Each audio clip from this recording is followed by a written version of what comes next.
এক 16 বছর বয়সী ছেলে তার মাকে জিজ্ঞেস করলো, মা, আমার 18তম জন্মদিনে তুমি আমাকে কি উপহার দেবে? তার মা এক মিষ্টি হাসি দিয়ে উত্তর দিলেন, যখন তোমার 18তম জন্মদিন আসবে তখন আলমারিতে একবার দেখে নিও, ওখানেই তোমার উপহারটা পাবে।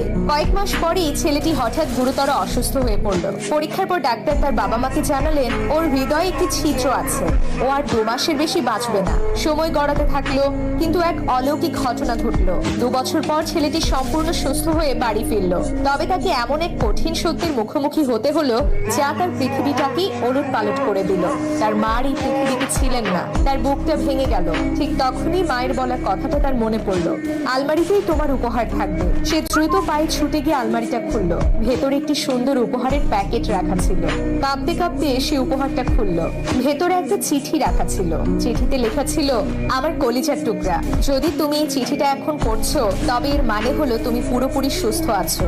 আমার মনে আছে যখন ডাক্তার বলেছিলেন তোমার হৃদয়ে ছিদ্র আছে, সেদিন আমার পৃথিবীটাই শূন্য হয়ে গিয়েছিল। আমি সেদিন অনেক কেঁদেছিলাম, অনেক বেশি। তারপরে আমি একটা সিদ্ধান্ত নিলাম, আমি তোমাকে আমার হৃদয়টা দেব। মনে আছে তুমি আমাকে জিজ্ঞেস করেছিলে যে 18তম জন্মদিনে তোমাকে কি উপহার দেব? তো বাবা, আমি তোমাকে আমার হৃদয়টাই দিচ্ছি। এটা সব সময় যত্ন করে রেখো। শুভ জন্মদিন বাবা, তোমার মা।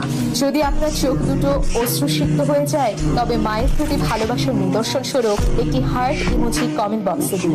এটা শুধু একটা গল্প নয়, মায়ের ভালোবাসার এক বিরাট দৃষ্টান্ত। মায়ের মতো আর কেউ হয় না।